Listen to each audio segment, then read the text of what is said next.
I want to start with a story. A few years ago, I watched a man get cut off in traffic. Nothing extraordinary about that. We've all been there. But what struck me wasn't the fact that it happened. It was his reaction. Or rather, the lack of it. No horn, no middle finger, no yelling. He just kept driving, calm, collected, at peace, and I couldn't help but wonder, because for most of us, that moment, that split-second inconvenience, is all it takes to ruin our mood. One careless driver, one rude email, one thoughtless comment, and boom, we're spiraling. But here's the truth. We don't get angry because of what people do. We get angry because of what we expect. Let's think about that. We expect people to be kind, to be thoughtful, to be like us. So when they're not, it feels personal, but it's not. Their behavior is a reflection of them, not us. And when we understand that deeply, truly, not just intellectually but emotionally, something incredible happens. We stop giving away our peace like it's free samples at a grocery store. If someone cuts you off in traffic, they're not attacking you. They're just trying to get somewhere. Maybe they're late for a job interview. Maybe they just got bad news. Or maybe they're just a jerk. But none of that has to control your emotional state. You see, calm isn't a reaction. It's a choice, and here's where the real shift happens. It's when you stop asking, why did they do that to me? And start asking, why did that bother me? Because that's where the growth is. That's where the freedom is. The moment we stop blaming and start owning, we take back the wheel of our own mind, and I get it. It's hard. We're human. We feel But emotional mastery doesn't mean you don't feel anger. It means you don't let anger make your decisions. So how do we do it? First, we pause. That space between trigger and response, that's our power. That's where we decide who we want to be. Second, we reframe. What if this moment is here to teach us something? What if this person who annoyed us is actually revealing a part of us that still needs healing? And third, we choose perspective. Because in the end, the most powerful person in the room is never the loudest. It's the one who stays grounded, centered, and kind, even when no one else is. So no, this isn't about pretending you're never bothered. It's about deciding that nothing is worth giving up your peace for. Let the world be chaotic. You stay steady, because the goal isn't to control the world. It's to no longer let it control you. We often believe that anger is a natural response to what others do to us. Someone cuts us off in traffic, says something rude, or ignores us, and we immediately feel justified in our frustration.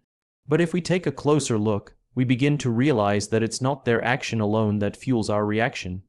It's our expectation of how they should have acted that truly bothers us. This subtle difference changes everything. When we expect people to be polite, considerate, or aligned with our values, we set a standard in our minds. That expectation becomes the lens through which we interpret the world. So when someone behaves differently, whether they're rude, dismissive, or selfish, it feels like a personal violation. But the truth is, they never signed up to meet our expectations. They're living their own lives, carrying their own struggles, making decisions based on experiences we may never see. Their actions are not about us. They're about them. The more tightly we hold onto expectations, the more frequently we find ourselves frustrated. Every unmet expectation becomes an emotional weight, and the more we carry those weights, the more reactive we become. Suddenly, the world feels full of triggers. We wake up already on edge, waiting for someone to disappoint us. But the problem isn't the world. It's the expectations we've layered onto it. Now, this doesn't mean we shouldn't have standards or boundaries. It means we need to separate our personal peace from other people's behavior. If someone speaks harshly, it may reflect their bad day or inner turmoil, not a calculated attack on us. If a colleague ignores our idea in a meeting, it may be their own ego or insecurity at play, not a verdict on our value. Recognizing this gives us freedom. It allows us to observe rather than absorb, to respond rather than react. When we let go of the need for others to behave a certain way in order for us to feel okay, we reclaim our emotional independence. We become less reactive, more curious. We begin to approach life with compassion instead of defensiveness. The question shifts from "why did they do that to me?" to "what's really going on with them?" And that shifts, small as it seems, is the beginning of emotional resilience. Anger becomes less of a default and more of a rare visitor. Not because the world has changed, but because our perspective has. We start to expect reality instead of perfection. We accept imperfection instead of taking it personally. And in doing so, we find a deeper kind of peace, one that doesn't rise and fall based on what others say or do. That's the power of letting go of expectations. That's how we stop being bothered by everyone else. One of the most liberating realizations in life is understanding that other people's behavior is not about us. It might feel personal when someone snaps at us, ignores us, or treats us poorly, but more often than not, their actions are simply a reflection of what's happening inside of them, not a reflection of our worth, value, or identity. Humans are emotional beings. We all carry stories, wounds, pressures, and insecurities that shape how we behave on the surface. When someone is rude, dismissive, or overly critical, it's easy to take it as a direct attack. But if we step back and look more deeply, we might see that their behavior is revealing something much more about them. Maybe they're overwhelmed. Maybe they've never learned to communicate with kindness. Maybe they're projecting their own fears or self-doubt. The moment we stop making their behavior about us, we free ourselves from a constant cycle of emotional reactivity. This mindset shift doesn't mean we excuse bad behavior or tolerate disrespect. It means we don't allow it to define us. Imagine you're walking down the street and a stranger yells something mean at you. If you don't know them, their words hold little power. You might shrug it off thinking, that person must be having a rough day. But if someone you know says something hurtful, we're far more likely to internalize it. Yet even then, the same principle applies. Their words, their actions come from their inner world, not ours. When we internalize other people's actions, we let them shape our emotional state. We give them the remote control to our peace of mind. But when we detach from the idea that everything is a reflection of us, we stop absorbing their negativity. We start to view situations more objectively. Instead of reacting with anger or hurt, we become curious. What's happening in their world that led them to act this way? This curiosity doesn't just protect our peace, it opens the door to compassion. Consider how often we misinterpret silence as disapproval, sarcasm as dislike, or criticism as rejection. These interpretations usually stem from our own insecurities. When we believe that everyone's behavior is somehow connected to us, we make ourselves the center of a story that isn't even ours. In truth, most people are too busy dealing with their own lives to be thinking about us that deeply. Realizing that is both humbling and freeing. When we stop taking things personally, we gain emotional distance. We no longer feel the need to prove ourselves or retaliate. We can walk away without bitterness, speak up without aggression, and forgive without holding on. We begin to master our emotions instead of being mastered by them. So the next time someone says or does something that bothers you, pause and remind yourself, this is about them, not me. That pause, that awareness is where emotional freedom begins.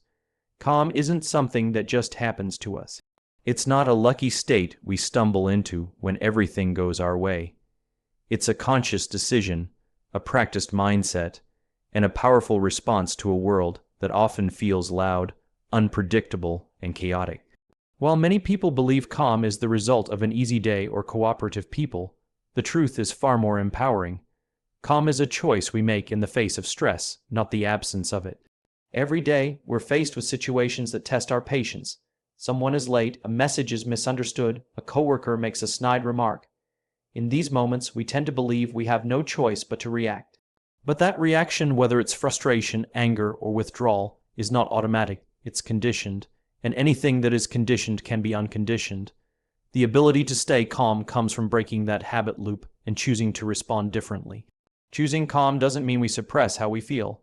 It means we create space between what happens and what we do about it. We become observers of our emotions instead of slaves to them. When we feel triggered, we pause. We breathe. We ask ourselves, is this worth my peace? More often than not, the answer is no. Calm gives us clarity. It allows us to step back and see the bigger picture instead of getting caught in the drama of the moment. What's powerful about calm is that it isn't passive. It's an active strength. It takes far more inner discipline to remain calm in the face of provocation than it does to lash out. Anyone can raise their voice, roll their eyes, or fire off a sarcastic comment. That's easy. What's hard? And what takes real courage is choosing to stay grounded when everything in you wants to react. That's where true leadership begins, both in how we lead others and how we lead ourselves. The choice to be calm also communicates something important to the people around us. It says, I am in control of myself. I don't need to win this argument to feel whole. I don't need to prove you wrong to feel right. That kind of presence changes the energy in any room. It creates safety, diffuses tension, and sets a standard for how others behave. We can't control the world. People will be rude. Things will go wrong. Life will throw curveballs, but in every single moment, we have the power to choose our response. We can choose to let the chaos dictate our behavior, or we can choose to rise above it. Calm isn't weakness. It's wisdom. It's the quiet confidence that says, I am bigger than this moment. And the more we choose calm, the more natural it becomes. Over time, we stop being thrown off by every inconvenience or insult. We become unshakable, not because life is easy, but because we've trained ourselves to stay steady. And in a world that reacts to everything, that steadiness is rare. It's powerful, and it's entirely up to us. One of the most overlooked superpowers we possess is the ability to pause. In the space between stimulus and response lies the opportunity to choose who we want to be. That pause, often just a few seconds, is where all of our power lies. It's simple, but not easy. When someone says something that triggers us, when life doesn't go as planned, our instincts want to take over. We want to defend, react, prove a point, or retaliate. But the moment we react impulsively, we've handed over our emotional control. We've allowed the situation, or worse, the other person, to dictate our behavior. The pause is the difference between reacting out of habit and responding with intention. It's that breath you take before answering a snide remark. It's the moment you close your eyes instead of sending a reply in anger. It's the second you hold your tongue when your ego is screaming for attention. In those tiny, quiet moments, we decide if we'll rise above or fall into the same patterns that keep us stuck. And the beautiful thing is, the pause doesn't require perfection. It just requires awareness. Every time we pause, we interrupt the cycle of reactivity. We train our minds to operate from a place of clarity rather than chaos. Neuroscience even backs this up. When we practice pausing and reflecting instead of reacting, we strengthen the parts of our brain responsible for emotional regulation and decision making. We're literally rewiring ourselves to be more grounded and more in control. Pausing also gives us time to ask better questions. Instead of instantly thinking, how could they say that to me? We start asking, what's really going on here? Or is this actually about me? Or even, what's the best outcome I want in this situation? These questions shift us from emotional impulsiveness to thoughtful strategy. They move us from ego to purpose, and when we're driven by purpose instead of pride, we make far better decisions, not just for the moment, but for our long-term growth. Of course, the world doesn't encourage the pause. We live in a culture of urgency, instant replies, hot takes, constant alerts. Everything around us is designed to pull us into the now, into immediacy. But maturity is the ability to slow down in a fast world. It's having the wisdom to say, just because this moment is loud doesn't mean it deserves my energy right now. And that's where the real strength lies, not in forceful reactions, but in intentional restraint. Practicing the pause doesn't mean we suppress how we feel. It means we respect ourselves enough to not be dragged by every emotion that passes through us. It means we give ourselves a moment to align our actions with our values, not just our moods. And the more we do it, the more natural it becomes. So in the middle of the next tense conversation, misunderstanding, or stressful moment, remember, you don't have to react immediately. You can pause. And in that pause, you'll find your freedom. When someone bothers us, it's easy to point the finger outward. We blame their attitude, their words, their insensitivity. But the real opportunity for growth comes when we turn inward and ask, why did that affect me so much? In that question lies a powerful truth. What bothers us about others often reveals something unresolved within ourselves. The annoyance, the anger, the hurt, they are signals, not just reactions. They point to parts of us that still need understanding, healing, or strengthening. Reframing these uncomfortable moments as growth opportunities shifts us from being victims of circumstance to students of life.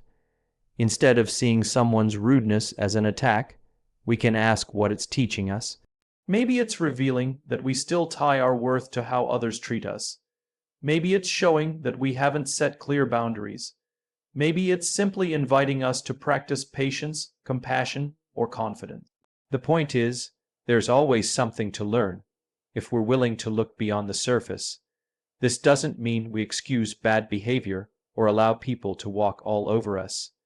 It means we take responsibility for our reactions. And that's not weakness, it's deep emotional maturity. When we stop asking why someone is the way they are and start asking why we responded the way we did, we take back our power. We become less interested in controlling others and more invested in mastering ourselves. Some of the most profound personal growth happens in the most frustrating moments. The colleague who constantly interrupts us may be pushing us to find our voice. The family member who never listens may be showing us where we need to create space. The stranger who cuts us off in traffic may simply be offering a chance to let go of control. These aren't just annoyances, they're invitations. Life, in its own way, is always offering us a mirror.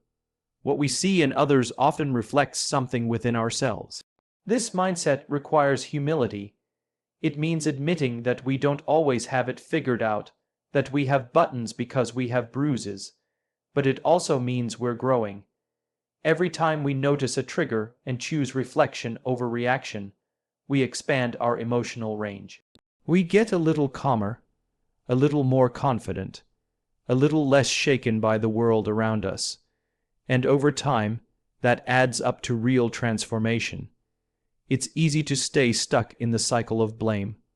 What's harder, but far more rewarding, is turning discomfort into self-awareness. The next time someone gets under your skin, pause and ask, what is this trying to teach me? It might not give you instant relief, but it will give you long-term power, because the goal isn't to never feel bother, it's to understand why we do and to grow from it. That's how we turn daily frustrations into lifelong strength.